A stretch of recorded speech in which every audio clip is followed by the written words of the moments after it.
right, you guys and ladies. Before I got started on this whole project, I had a lot of problems and issues. When I first bought this pool, it was something simple: throw it down, get the water in it, and let's go swimming. Sounds easy, right? But anyone that put a pool down that has done it right knows that shit. But anyways, I'm gonna try to throw some do's and don'ts on here, because I looked at 100 videos, a lot helped, and at the end of it, there's a lot of things I did that I didn't see on no videos. So once again, this is 22 by 52 Coleman Power Steel Swing Vista Series 2. One with the windows. It's the big boy. If I had the 18, it probably would have helped me a whole lot. All right, right to business. You can see I was on a slope. I came down a really big slope. I had to dig out about 2.5, 3 foot. Well, maybe not that much, more like 2. But I dug out there, and then my slope kept on going, of course. And a big don't is, think throwing this pool up with nothing under these legs is going to hold up for you, because it won't. And just throw it out there. First time I've ever done any type of YouTube videos or anything, so bear with me. So we threw this up, thought we leveled the ground, threw a whole bunch of sand, 4 yards to be exact, under this for our base. And we had a rain. It looked good filling it. We had a rain. All the sand washed from around the pool. Not under it, just from around it. And anyways, right when we filled it, we maybe had one swim. This side over here, it looked like it was just gonna blow out. It looked horrible. These legs was pushing. These legs right here on this side was just sucked in like crazy. It wasn't a good look. It looked real dangerous for the kids, and so we made a decision to go ahead and drain the pool and start over. All right, a lot of do's. First, if you're on a slope or even just ground, definitely put stones under every single leg. I had to go really high, as you can see. I had to put big center blocks because I got a big slope. So this was my lowest part. I put center blocks, filled the center blocks with quickcrete because I never want them to give. I shoved in some real big, I don't know what they are, but them things is about 6-7 foot. So I knocked them all down just for, just added pressure. So that was my rough side I was dealing with. Then I went from center blocks, the regular landscaping blocks, and there's pavers under this dirt. As you can see, I already filled it, and I wasn't really planning on making a video. So when I did this and did these blocks, I did it with just a frame. I didn't put the liner in it. I built this frame, went all the way around with all my blocks. I had leveled every single one of them where they was hitting solid ground. No sand, no nothing. Beat them down with mallets. Got every single one, stone to stone, all level. All the way around it. Then I put the liner back in, threw it back in here. We threw more sand on there. Another 1.5 yards, 2 yards, whatever.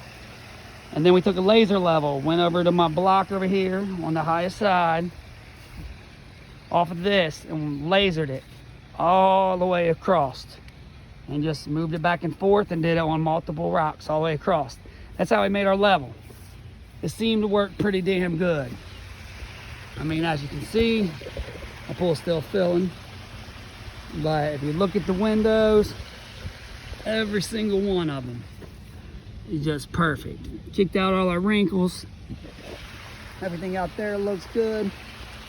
But I will tell you, after I leveled all the stones, lasered it, everything, got the liner back in here, rebuilt it. I mean, building this thing, putting it together only takes you 5 minutes. It seems like it's a piece of cake, but if your ground's not right, you're going to ruin everything. If you start filling this pool and you see it's off 2-3 inches, just stop and start over. Save yourself a lot of hassle.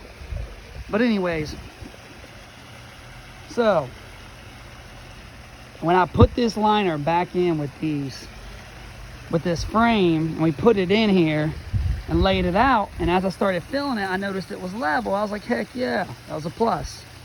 But the frame, and with this band that goes all the way around it, you know, I had some of my rocks like way out here, and I was off. I only use small pavers. I think I got a couple over here. For what I'm showing you, that's all I used as pavers. I should have got the bigger one, should have got like 12 by 12s or whatever, but it worked for what I did. But what I'm saying is I would have this one back here. When I had my pool and all my other blocks, I was off. So, long story short, a lot of them pavers I had to take out and move in. So I had to redo about, I don't know, 8 to 10 blocks. So, but it worked out. It was good. It's worth the time to do it right before you do this, because you're just going to waste a whole lot of time, possibly get your kids hurt, you hurt, whatever, waste a whole bunch of money. It's just not worth it. All right, these ladders that come with these pools, junk, get you a new ladder. That's the next thing on my list. This is a big time do right here. You definitely need to get yourself a skimmer. This skimmer is working excellent. It's just working amazing. It was only 20 bucks on Amazon. Deluxe skimmer. It's awesome for these pools. You just plug it in and it takes off. Very easy to install. I've seen a couple videos. They said this don't go on here right, but I threw it right on there, had it installed in 5 minutes. It worked great. Another big do. Throw away the pump they give you, because the pump they give you is complete trash. Spend a little extra money, well, a lot of extra money, because they ain't cheap. Get yourself a good pump. Get a 1.5 horsepower Sparco, and I went with the filter cartridge, because I really didn't want to do the whole backwashing with the sand filters, but I have nothing against sand filters. They're great. So if you like sand filters better, go for it. I went ahead and I just took me a skid, built in a blocks with plywood, threw some inside outside carpet on there, green grass, and it was pretty damn good. I didn't like how these hoses had a whole bunch of weight to them, so I went ahead and threw a bungee on there to hold my hoses up. I didn't want my dang hoses dangling, so I bungeed on them with some blocks so they wouldn't move. If any of you guys like fishing, you know what that is. Just a little old fishing rod holder I had sitting in the garage. I threw my hose on it, get it up off the ground. Same thing over here. Gives out a lot of pressure. So I didn't like the hose all dangling down. So just a couple little bungees, something simple. But all in general, when you buy this pool, unless you got a perfectly level ground, and I doubt that, probably a lot better than my slope, but any ground you're going to have to level. Level your pool, save yourself a ton of time. So now I'm thinking we about ready to start enjoying this pool. I'll come back with an update to let you know if anything crazy happened. This is my first video. I don't know if I'm going to continue to do this YouTube stuff, but anything to help someone is a plus. So I like it. Took a lot of time. Oh, one other thing. If you got a little extra money sitting around when you go to do this, rent you the tools you need to dig your hole and level it. Don't sit there and think you can save a buck and do it yourself, because that was what we did, and it took us, there's only 2 of us, all them friends we had. When you need them, they just don't come around. So if it's beers and steaks and grilling out, all on you, they'll all be here, right? No, but anyways, you see how far we had to dig out. It wasn't fun. We did it with tillers and shovels.